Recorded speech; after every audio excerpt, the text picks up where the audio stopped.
بسم الله الرحمن الرحيم.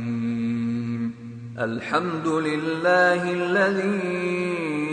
أنزل على عبده الكتاب ولم يجعل له عوجا قيما لينذر بأسا شديدا من لدنه ويبشر المؤمنين الذين يعملون الصالحات أن لهم أجرا حسنا ماكثين فيه أبدا وينذر الذين قالوا اتخذ الله ولدا ما لهم به من علم ولا لآبائهم كبرت كلمة تخرج من أفواههم إن يقولون إلا كذبا فلعلك باخع نفسك على آثارهم إن لم يؤمنوا بهذا الحديث أسفا إنا جعلنا ما على الأرض زينة لها لنبلوهم أيهم أحسن عملا وإنا لجاعلون ما عليها صعيدا جرزا أم حسبت أن أصحاب الكهف والرقيم كانوا من آياتنا عجبا إذ أوى الفتية إلى الكهف فقالوا ربنا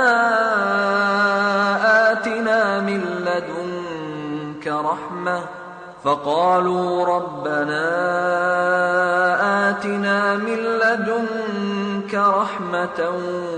وهيئ لنا من أمرنا رشدا فضربنا على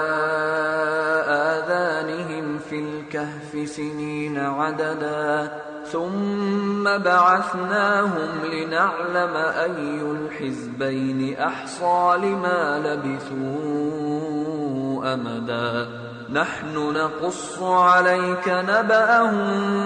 بالحق إنهم فتية آمنوا بربهم وزدناهم هدى وربطنا على قلوبهم إذ قاموا فقالوا ربنا رب السماوات والأرض لن ندعو من دونه إلها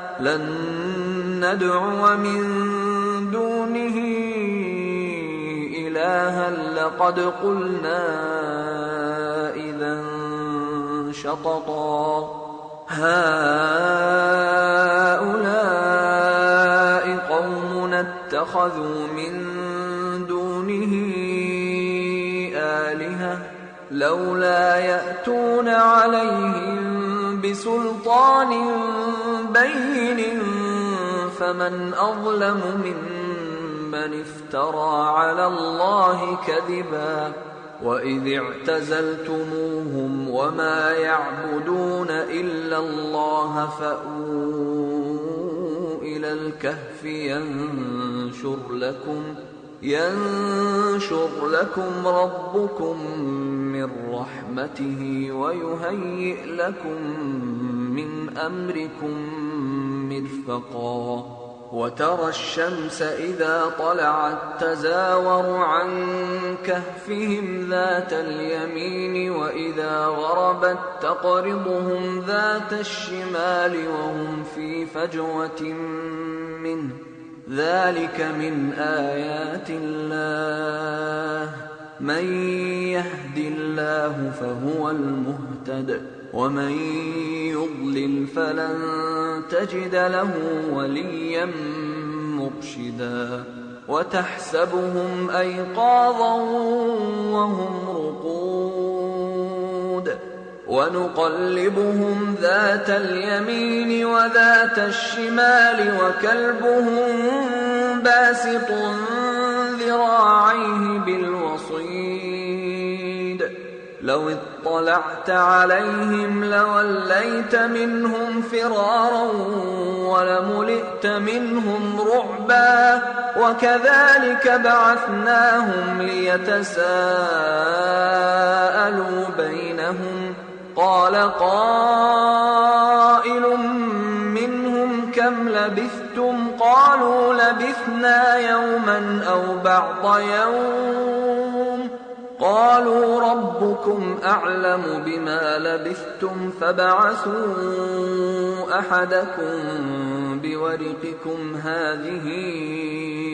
إلى المدينة فلينظر أيها أزكى طعاما فليأتكم برزق منه وليتلطف ولا يشعرن بكم أحدا إنهم إن يظهروا عليكم يرجموكم أو يعيدوكم في ملتهم ولن تفلحوا إذا أبدا وكذلك أعثرنا عليهم ليعلموا أن وعد الله حق وأن الساعة لا ريب فيها إذ يتنازعون بينهم أمرهم فقالوا ابنوا عليهم بنيانا ربهم أعلم بهم قال الذين غلبوا على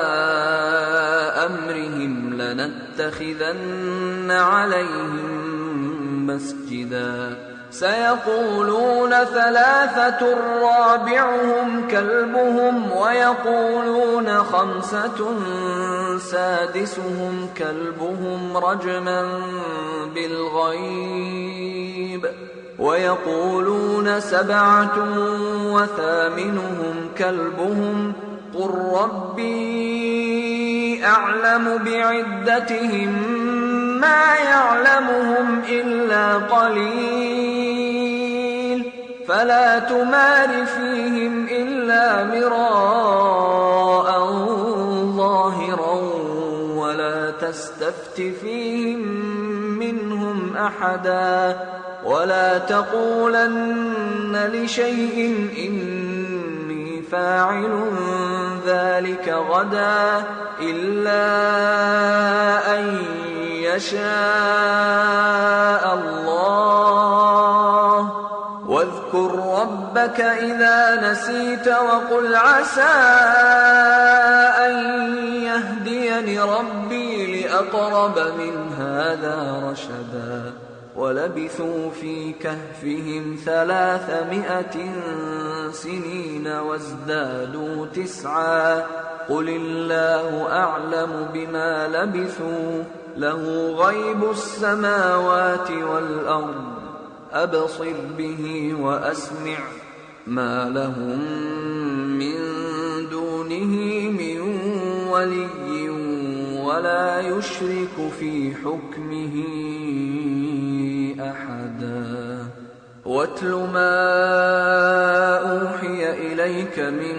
كتاب ربك لا مبدل لكلماته ولن تجد من دونه ملتحدا واصبر نفسك مع الذين يدعون ربهم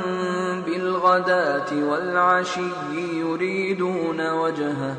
ولا تعد عيناك عنهم تريد زينة الحياة الدنيا ولا تطع من أغفلنا قلبه عن ذكرنا واتبع هواه وكان أمره فرطا وقل الحق من ربكم فمن شاء فليؤمن ومن شاء فليكفر إنا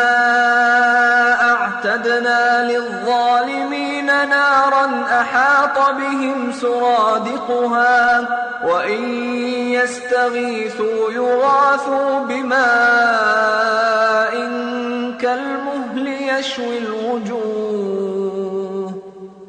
بئس الشراب وساءت مرتفقا إن الذين آمنوا وعملوا الصالحات إنا لا نضيع أجر من أحسن عملا أولئك لهم جنات عدن تجري من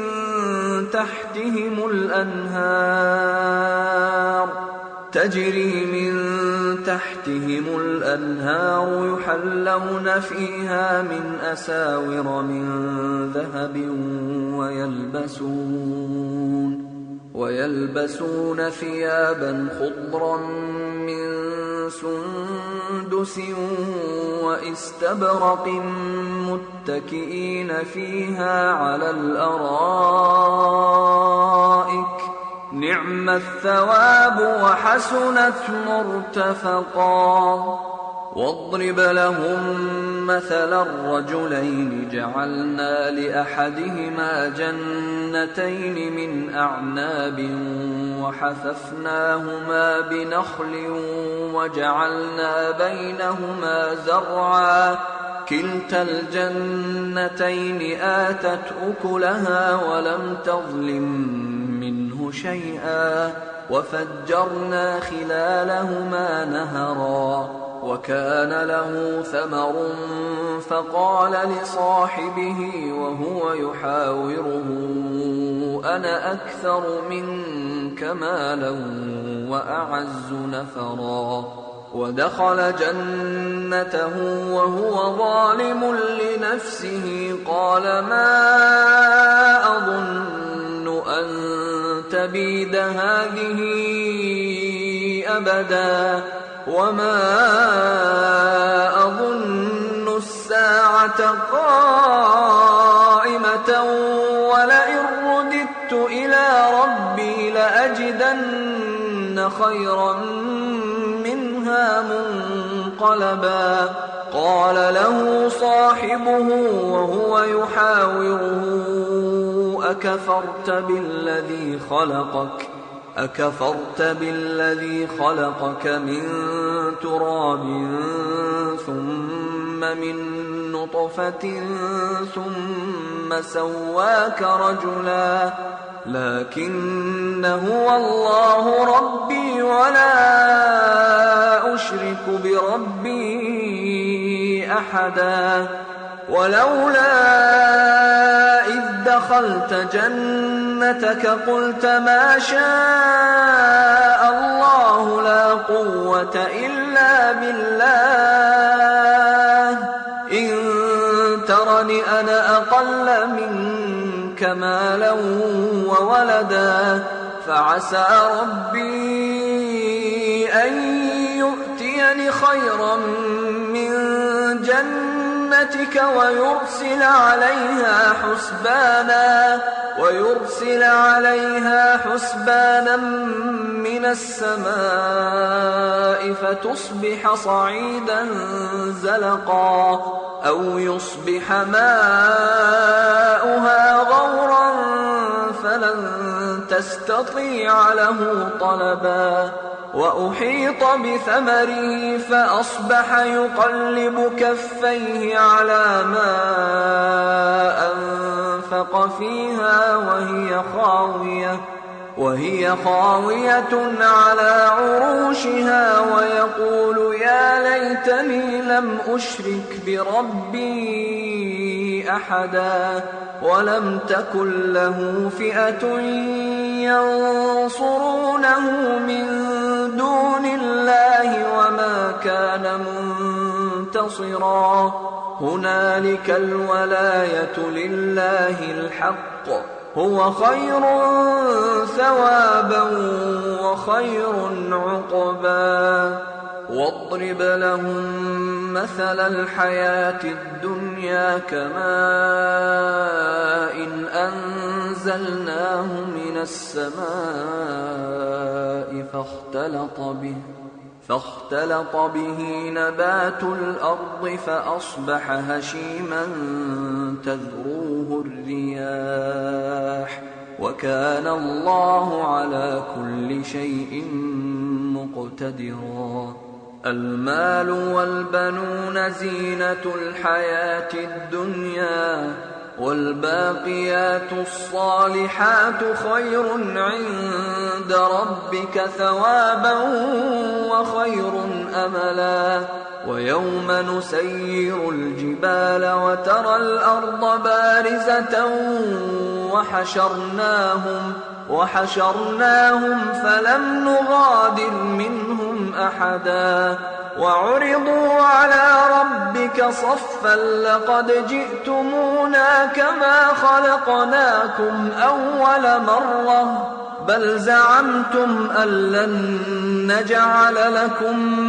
موعدا. ووضع الكتاب فترى المجرمين مشفقين مما فيه ويقولون يا ويلتنا ما لهذا الكتاب لا يغادر صغيرة ولا كبيرة إلا أحصاها ووجدوا ما عملوا حاضرا ولا يظلم ربك أحدا. وإذ قلنا للملائكة اسجدوا لآدم فسجدوا إلا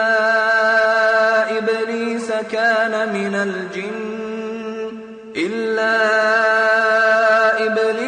كان من الجن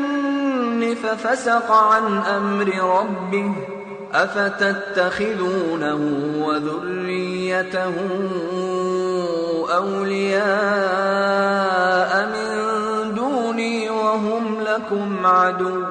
بئس للظالمين بدلا. ما أشهدتهم خلق السماوات والأرض ولا خلق أنفسهم وما كنت متخذ المضلين عضدا. ويوم يقول نادوا شركائي الذين زعمتم فدعوهم فلم يستجيبوا لهم وجعلنا بينهم موبقا. ورأى المجرمون النار فظنوا أنهم مواقعوها ولم يجدوا عنها مصرفا. ولقد صرفنا في هذا القرآن للناس من كل مثل وكان الإنسان أكثر شيء جدلا. وما منع الناس أن يؤمنوا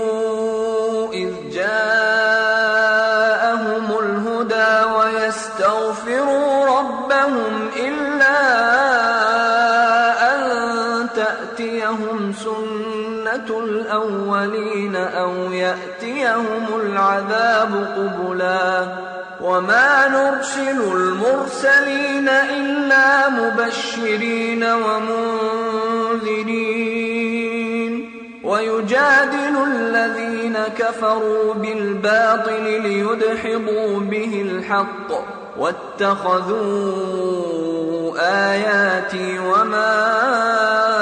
أنذروا هزوا. ومن أظلم ممن ذكر بآيات ربه فأعرض عنها ونسي ما قدمت يداه إنا جعلنا على قلوبهم أكنة أن يفقهوه وفي آذانهم وقرا وإن تدعهم إلى الهدى فلن يهتدوا إذا أبدا. وربك الغفور ذو الرحمة لو يؤاخذهم بما كسبوا لعجل لهم العذاب بل لهم موعد لن يجدوا من دونه موئلا. وتلك القرى أهلكناهم لما ظلموا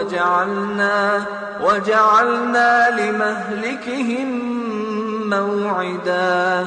وإذ قال موسى لفتاه لا أبرح حتى أبلغ مجمع البحرين أو أمضي حقبا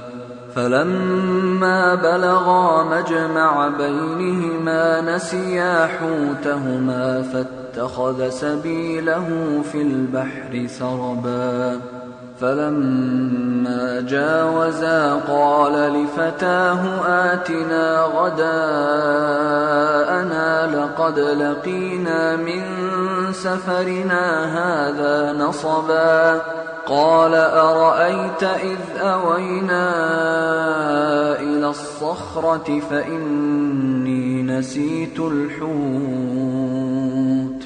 فإني نسيت الحوت وما أنسانيه إلا الشيطان أن أذكره واتخذ سبيله في البحر عجبا قال ذلك ما كنا نبغي فارتدا على آثارهما قصصا فوجدا عبدا من عبادنا آتيناه رحمة من عندنا وعلمناه من لدنا علما قال له موسى هل أتبعك على أن تعلمني مما علمت رشدا قال إنك لن تستطيع معي صبرا وكيف تصبر على ما لم تحط به خبرا قال ستجدني إن شاء الله صابرا ولا أعصي لك أمرا قال فإن اتبعتني فلا تسألني عن شيء حتى أحدث لك منه ذكرا فانطلقا حتى إذا ركبا في السفينة خرقها قال أخرقتها لتغرق أهلها لقد جئت شيئا إمرا قال ألم أقل إنك لن تستطيع معي صبرا قال لا تؤاخذني بما نسيت ولا ترهقني من أمري عسرا فانطلقا حتى إذا لقيا غلاما فقتله قال أقتلت نفسا زكية بغير نفس قال أقتلت نفسا زكية بغير نفس لقد جئت شيئا نكرا قال ألم أقل لك إنك لن تستطيع معي صبرا قال إن سألتك عن شيء بعدها فلا تصاحبني قد بلغت من لدني عذرا فانطلقا حتى إذا أتيا أهل قرية استطعما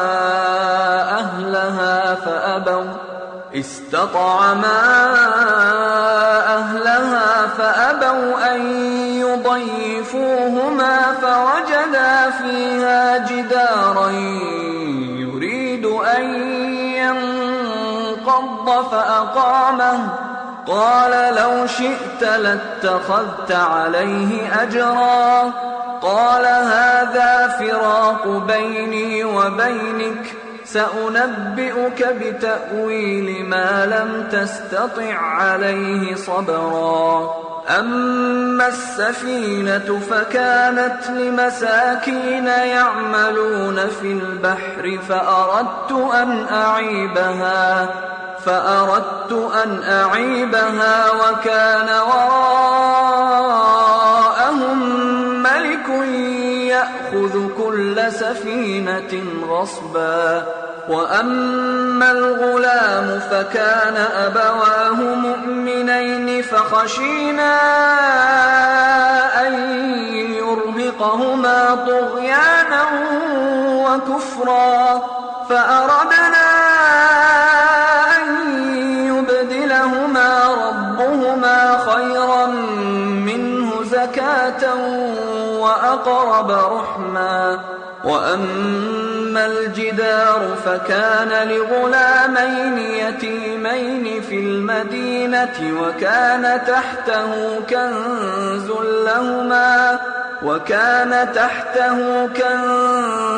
لهما وكان أبوهما صالحا فأراد ربك أن يبلغا أشدهما ويستخرجا كنزهما رحمة من ربك وما فعلته عن أمري ذلك تأويل ما لم تسطع عليه صبرا. ويسألونك عن ذي القرنين قل سأتلو عليكم منه ذكرا. إنا مكنا له في الأرض وآتيناه من كل شيء سببا فأتبع سببا حتى إذا بلغ مغرب الشمس وجدها تغرب في عين حمئة ووجد عندها قوما قلنا يا ذا القرنين إما أن تعذب وإما أن تتخذ فيهم حسنا. قال أما من ظلم فسوف نعذبه ثم يرد إلى ربه فيعذبه عذابا نكرا. وأما من آمن وعمل صالحا فله جزاء الحسنى وسنقول له من أمرنا يسرا. ثم أتبع سببا حتى إذا بلغ مطلع الشمس وجدها تطلع على قوم لم نجعل لهم من دونها سترا كذلك وقد أحطنا بما لديه خبرا. ثم أتبع سببا حتى إذا بلغ بين السدين وجد من دونهما قوما لا يكادون يفقهون قولا. قالوا يا ذا القرنين إن يأجوج ومأجوج مفسدون في الأرض فهل نجعل لك خرجا على أن تجعل بيننا وبينهم سدا. قال ما مكني فيه ربي خير فأعينوني بقوة أجعل بينكم وبينهم ردما. آتوني زبر الحديد حتى إذا ساوى بين الصدفين قال انفخوا حتى إذا جعله نارا قال آتوني أفرغ عليه قطرا. فما استطاعوا أن يظهروه وما استطاعوا له نقبا. قال هذا رحمة من ربي فإذا جاء وعد ربي جعله دكا وكان وعد ربي حقا. حقا وتركنا بعضهم يومئذ يموج في بعض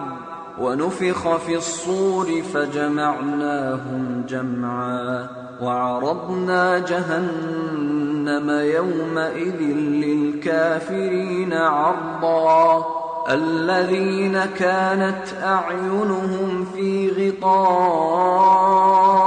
عن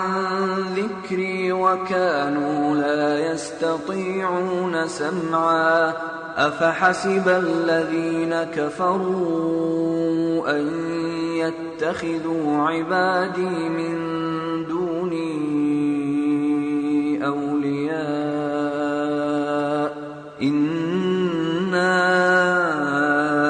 أعتدنا جهنم للكافرين نزلا قل هل ننبئكم بالأخسرين أعمالا الذين ضل سعيهم في الحياة الدنيا وهم يحسبون أنهم يحسنون صنعا أولئك الذين كفروا بآيات ربهم ولقائه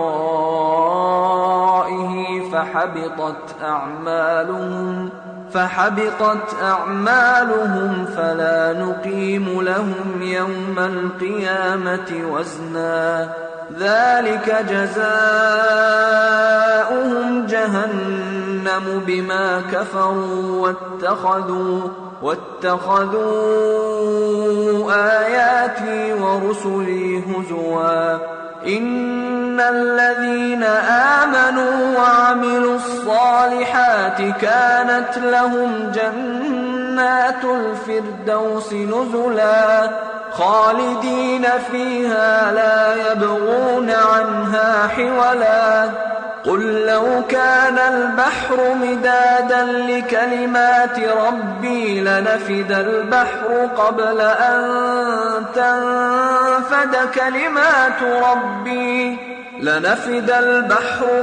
أن تنفد كلمات ربي ولو جئنا بمثله مددا قل إنما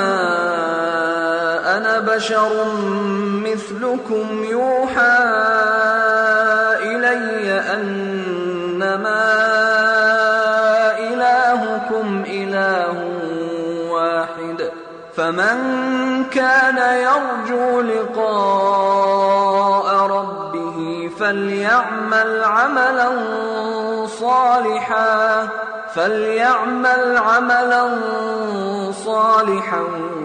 ولا يشرك بعبادة ربه أحدا.